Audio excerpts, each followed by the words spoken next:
And this morning, the social media site where the alleged synagogue shooter posted hateful messages is offline. Gab.com is popular among white nationalists and the alt-right.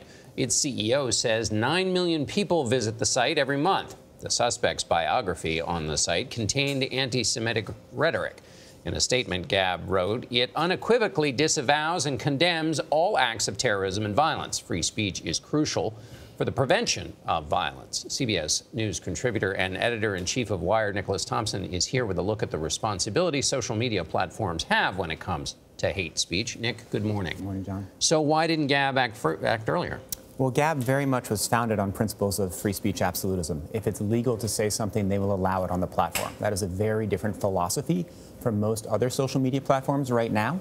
One of their principles. Did Gab radicalize him, do you think? Is that even something that we could even discuss or assume? So that is the most important question. So what happened is that all of the infrastructure underneath Gab, so it's hosting providers, the payments providers, they all said yesterday, we're done, we're not going to protect you. That's why Gab is knocked offline. And in one way, it's strange that hosting providers get to make the decision about a conversation in which people talk. Should they have that power over free speech? And if you think of it as a free speech question, it seems strange. But if, as you said, you think about the question, did Gab radicalize this person? Does Gab bear some culpability in turning him into the person who did what he did? Then you reach a very different conclusion. Well, the question about whether you can be radicalized online has already been supported by our government.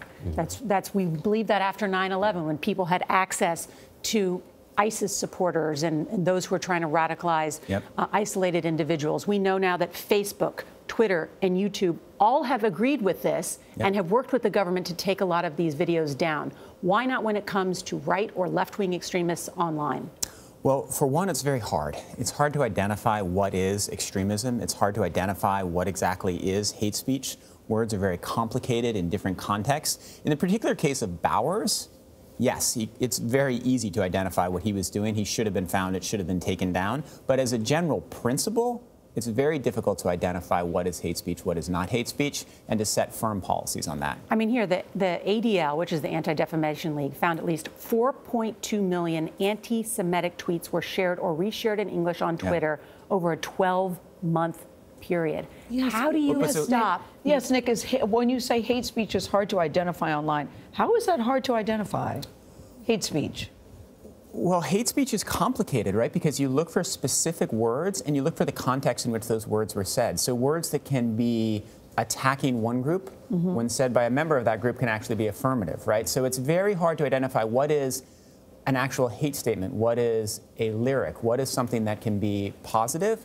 So hate speech is actually, of the technical problems that the social media companies have, it is the hardest. In a case like Bowers, take that guy offline, and if this platform is defending him, you can see why they want to take the whole platform offline. You've got to look very closely and read in detail, which we can't do in this morning, explain it, but look at the trail between what Bowers was seeing online and on TV about the caravan, believing that it was caused by Jews and supported by ICE, and that's when he then tweeted, "Screw your optics, I'm going in." There is a trail. And I think it's even worse than that. Dark corner. This was in public. Yeah. It's said by politicians. And I feel like it's even worse than that, because I feel like not only does he get radicalized, he gets some affirmation. He posts, "I'm going in," because he wants people to like that. There is something wrong with that platform if that happens. We got to go here. Thank you very much, Nick, for helping us take a first cut at this.